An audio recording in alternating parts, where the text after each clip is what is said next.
చూస్తూ ఊరుకోలేకపోయాను. నేను ఫోన్ చేసి కాళీనారాయణ బాధేశాను, ఇంకా ఒక రకంగా చెప్పాలంటే ఇంకా చాలా ఇబ్బంది పెట్టేశాను. ఏమైనా సరే ఇబ్బంది కాదు సార్, అది అది నా మైండ్లో ఇప్పుడు తిరుగుతున్నది. ఈ చర్చలు జరుగుతున్న తీరు ఇది చూసి ఈ టైంలో మనకి చదవడం అవసరం, మనకి ఎనర్జీ అనేది కావాలి అని ఫీల్ అయ్యాను. అదే టైంకి మీరు నన్ను కరెక్ట్గా గైడ్ చేశారు. ఆ వేలో పద్మజ గారు కూడా అప్పుడు చాలా తపన పడ్డారండి. ప్రతి వాళ్ళకు పోయినసారి జరిగిన సమ్మేళనం పద్మజ గారి మోటివేషన్ వల్లే జరిగింది. ఆవిడ ఎంతగా బతిమలాడుకున్నారంటే అందరినీ రండి రండి రండి. ఎంతో వర్కౌట్ చేసింది. మెయిల్స్ ఇచ్చి పర్సనల్గా దాన్ని మోటివేట్ చేసి రండి అని చెప్పి ఇక్కడ జరిగింది. ఇప్పుడు మనకి సంస్థాగత పరంగా కూడా అండి ఈ కమిట్మెంట్ అనేది నేను I want to hear from the members. That is exactly the fundamental thing that I want. That is one point sir. నేను ఇంకో విషయం చెప్పాను సార్, ఏమిటంటే మనది ఇంటర్నెట్ ఫోరం మీద బేస్ అయినటువంటి పంచబెట్టి. సో మనం ప్రాక్టికల్గా వెళ్ళిన తర్వాత ప్రాక్టికల్ ఫీల్డ్లోకి ఇలాంటి వాళ్ళు ఎంతోమంది ఉన్నారు. నెట్తో సంబంధం లేని వాళ్ళు ప్రపంచంలో అక్కడి నుంచి వస్తారు కార్యకర్తలు. అసలైన కార్యకర్తలు అక్కడి నుంచి వస్తారు. ఇప్పుడు పాపం రావాలని కొంతమంది సంకల్పం ఉన్నా వెనకున్న బంధాలు అనేవి వెనక్కి లాగుతుంటాయి. అట్లా ఎందుకని అది తప్పదు. ఒక్కోసారి ఇప్పుడు వీలు కాకపోవచ్చు, వాళ్ళ పిల్లలకి బాగోలేదు, దానికి ఎవరేం చేయలేదు. హాస్పిటల్లో మనిషిని వదిలేసి ఎలా వస్తారు? అది కాదులేండి, అది పాపం స్పెషల్. ఆ బంధాలు వెనక్కి లాగుతుంటాయి వాళ్ళకి. మరి వాళ్ళకి ఉండి కూడా పర్వాలేదు, ఇదంతా మనకి అవసరం, ప్రయారిటీ కాదు. అది ఎట్లాగా నెట్ లో పెడతారు, మనం చూడొచ్చులే, వెళ్ళకపోయినా బాధ లేదు, అది ఎప్పుడోకప్పుడు నెట్ లో ఓపెన్ చేసినప్పుడు చూడొచ్చు అనే ఆలోచన ఉన్న వాళ్ళు ఉన్నారు. అప్పుడు అంతెందుకన్నా మా గ్రూప్ లోనే డిస్కషన్ జరిగింది. శ్రీకాంత్ పాలభర్తి అడిగాడు, ఎందుకు ఎన్ఆర్ఐస్ వచ్చినప్పుడు ఎందుకు పెడతారు సమ్మేళనాలు, మిగిలినప్పుడు ఎందుకు పెట్టరు అని. ఈ ప్రశ్న నేను అడిగాను. యాక్చువల్గా దట్ వాస్ మై, నేను కూడా టు బి ఆనెస్ట్ అనుకున్నాను, ఎందుకని ఎప్పుడు రామన్ గారు వచ్చినప్పుడు లేకపోతే పద్మజ గారు వచ్చినప్పుడే సాధనా సమ్మేళనాలు జరుగుతూ ఉంటాయి, కొత్తగా ఎప్పుడు జరగవు ఏంటి అంటే వాళ్ళకి అందరినీ కలుసుకొని అందరినీ చూడాలని ఉంటుంది, కానీ మన దేశంలో వాళ్ళకి ఆ ఆలోచన రాదు. అది కాదు అసలు కారణం. నేను చెప్తాను, ఫైనాన్స్ ఎన్ఆర్ఐస్ ఏంటంటే సాధన చేయరు అసలు. ఇక్కడికి వచ్చిన 2 రోజులన్నా సాధన చేద్దామని అనుకుంటారు. ఇక్కడ అందరూ మనం గొప్ప గొప్ప సాధకులం కదా, మనం ఎప్పుడు చేస్తూనే ఉంటాం. అందుకని మనం పెట్టినా కూడా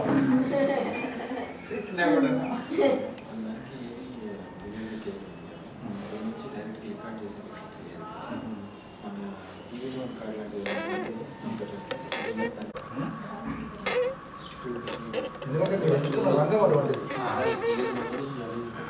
అఫ్కోర్స్ మీరు సినిమా రంగం ఉంచుకుంటే మీరు అక్కడ కూడా ఉట్టుగా పోయేవాళ్ళు.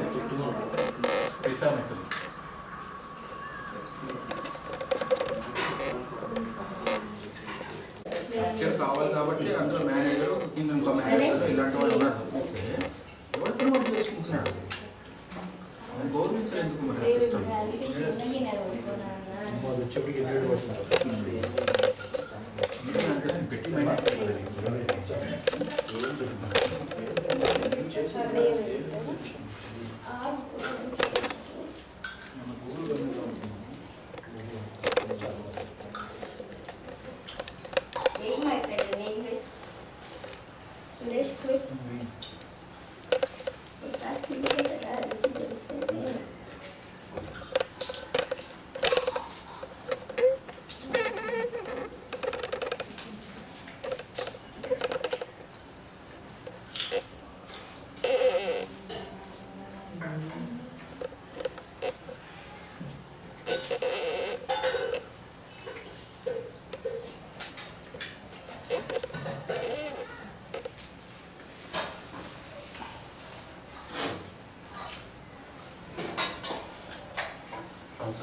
ఈరోజు రావాల్సిన వాళ్ళలో 5 డ్రాప్. అయ్యో, నిన్న దానికి ప్లస్ 5 డ్రాప్.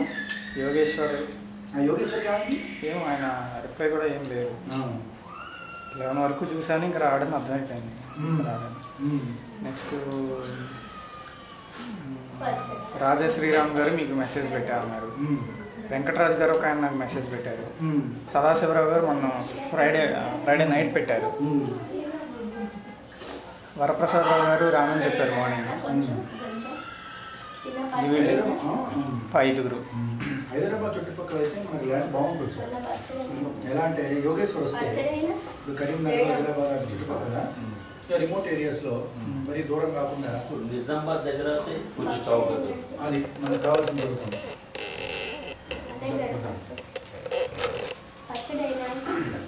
చదవడం బాగుండాలి అంటే వికారాబాద్లో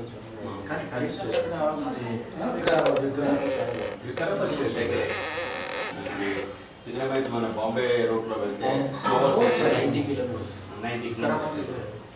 చాలా కూల్గా బాగుంటుంది.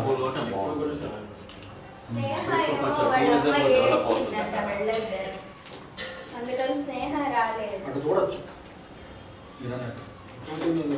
అటు కానీ ఇటు కరీంనగర్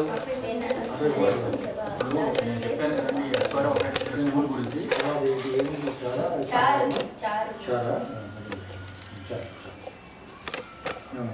అక్కడ ఒక ఇన్సిడెంట్ జరిగింది. కోయి పిల్లలు ఒక పిల్ల చనిపోయింది. కాకపోతే అన్నలు 300 మంది వచ్చేసారంట. వచ్చేసేసి మొత్తం స్టాఫ్ అంతటిని రూమ్లో పెట్టేసేసి వాళ్ళు ఏంటంటే వీళ్ళు ఏదో చేసి ఆ అమ్మాయిని చంపేశారు. ఒక 2 రోజులు పట్టింది వాళ్ళు చాలా ఉంటాయి.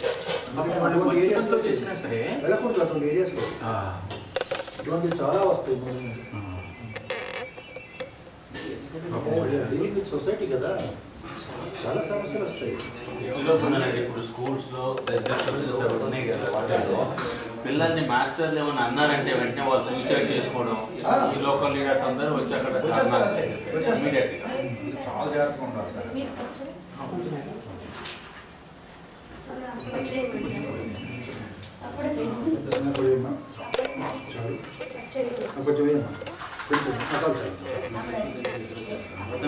చాలా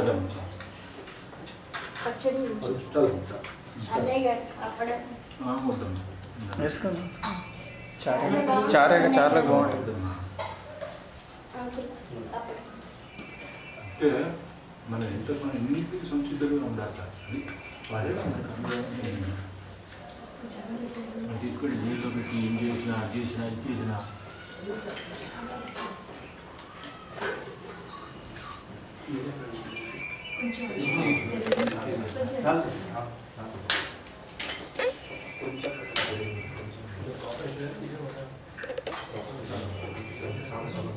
గవర్నమెంట్ వస్తాను. అమెరికాలో ఆపరేట్స్ ఉన్నాయి.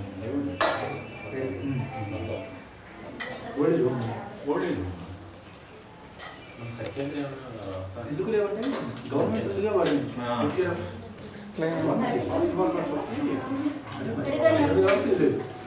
గవర్నమెంట్ లేదు కదా మరి స్కూల్ 24 రూపాయలు కట్టి ఇష్టపడుతుంది. ఇలాంటి స్కూల్కి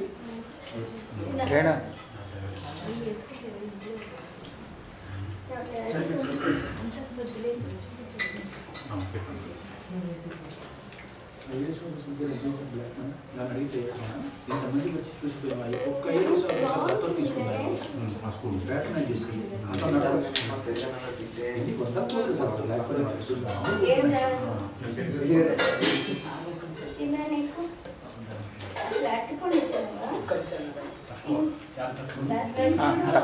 సురేష్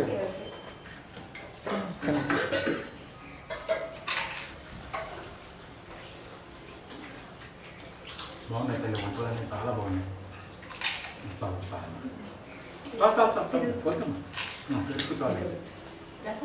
రసం తిన్నాను సార్, ఇప్పుడే తిన్నాను రా. టూర్ తిన్నాను.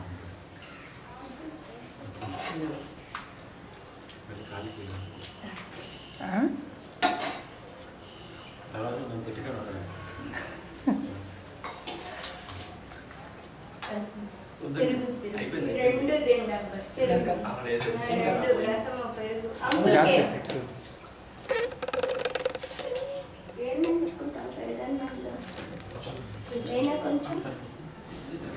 ఆలోచించాలి.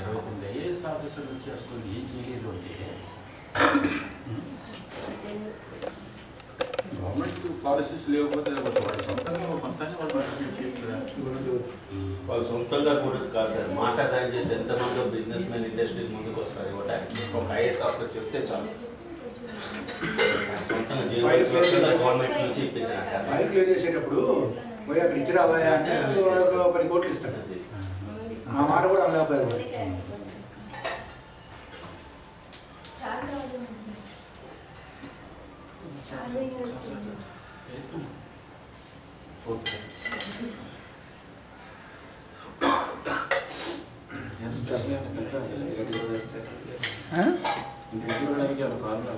ఏం లేదు, క్రీమీ మిల్క్ అండి. క్రీమీ మిల్క్ అంటే మనకి వెన్నపూస ఉంటుంది, వెన్నపూస తీయకుండా పాలలో ఉంచుతారు. హెరిటేజ్ సంఘం కూడా ఇలాగే ఉంటుంది మీకు ఇంచుమించు. కొంచెం రేణు కలవాల, కొంచెం వేసుకో, కొంచెం కొంచెం వాటర్ కలుపుకో.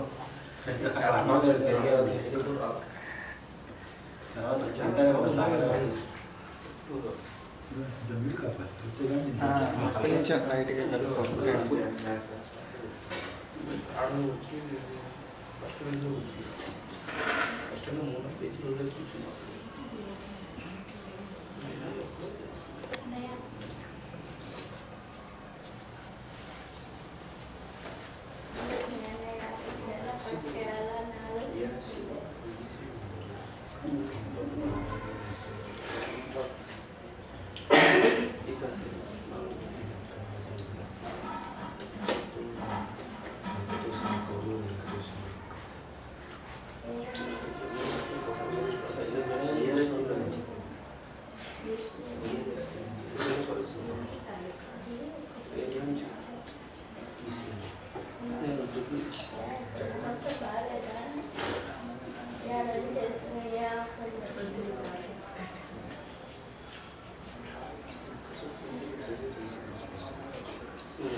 స్టార్ అంటారా దీన్ని?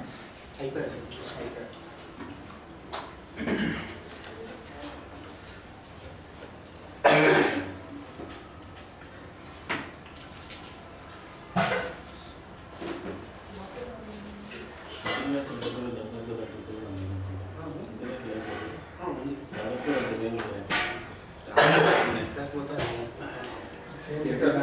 హైదరాబాద్ దగ్గర ఏరియాలో ల్యాండ్ చూసుకోవడానికి ఒకవేళ సెపరేట్ తెలంగాణ వస్తే ఏమైనా ఇష్యూ అవుతుందంటారా?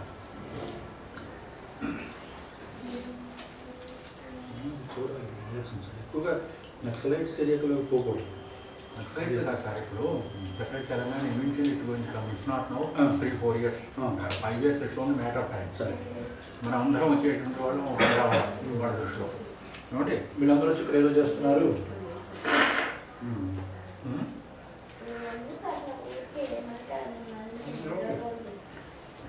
రాకపోవచ్చు అంటే వస్తుంది సార్. అది ఇప్పుడు Hyderabad is going to become కేంద్రపాలిత ప్రాంతం. ఈ సెంటిమెంట్ చాలా బలంగా తెలంగాణ రాదని చెప్పట్లా. వచ్చినా కూడా మనం చేసే కార్యక్రమాన్ని బట్టి వాళ్ళు తెలుస్తుంది కదా. అంటే అసలు ముందర ఆలోచించాలి కదా. వాళ్ళు వస్తే అంటే అది వచ్చింది అనుకోండి, వస్తే వీళ్ళు ఏం చేస్తారు, వచ్చిన అందరినీ పంపించేస్తారా? 56 నుంచి ఇప్పుడు వరకు 56 years అయింది. 3 generations అట్లీస్ట్ ఇక్కడ పుట్టిన వాళ్ళు ఉంటారు. సో వాళ్ళందరూ మేము తెలంగాణ వాళ్ళం అంటారు. మనకు ఆర్గ్యుమెంట్ వస్తే ఒక అతనే అన్నాడు, మా గ్రాండ్ ఫాదర్ 56లో వచ్చాడు, మా ఫాదర్ ఇక్కడే పుట్టాడు, నేను ఇక్కడే పుట్టాను, మరి మేము తెలంగాణ వాళ్ళమా ఆంధ్ర వాళ్ళమా? It's not possible. 48లో వచ్చాడు సార్, 46లో వచ్చాడు. బైఫర్కేటెడ్ అండ్ డూ లైక్ ఇప్పుడు మళ్ళీ ఒకవేళ ఎవరన్నా వెళ్తారంటే part of the government employees who are working in secretariat and other departments, మళ్ళీ అక్కడ డిపార్ట్మెంట్స్ ఓపెన్ అయ్యాక అక్కడ ట్రాన్స్ఫర్ అవుతారు. బిజినెస్ మెన్ వెళ్ళరు. ఇప్పుడు లగడపాటి 16 స్టేట్స్లో ఉంది బిజినెస్. మహారాష్ట్రలో ఉంది, చండీగఢ్లో, అది అన్ని చోట్ల. అక్కడ వాళ్ళు బిజినెస్ వైండప్ చేశారా? తెలంగాణ వస్తే తెలంగాణ రాష్ట్రంలో వాటి బిజినెస్ ఉంటాయి. కావు సంస్థలు ఎవరైనా రాయపాటి సంస్థలు బిజినెస్ మెన్ వెళ్ళరు, ఇండస్ట్రియలిస్ట్ వెళ్ళరు. ఇక్కడ వాళ్ళ ఉండిపోయి ప్రైవేట్ జాబ్స్ చేసిన వాళ్ళు ఎవరు వెళ్ళరు. Only government employees, part of the government employees who has to go and manage the Andhra Pradesh or Andhra Secretariat, they will go. ఎంతమంది ఉంటారండి? ఇప్పుడు 80 లక్షల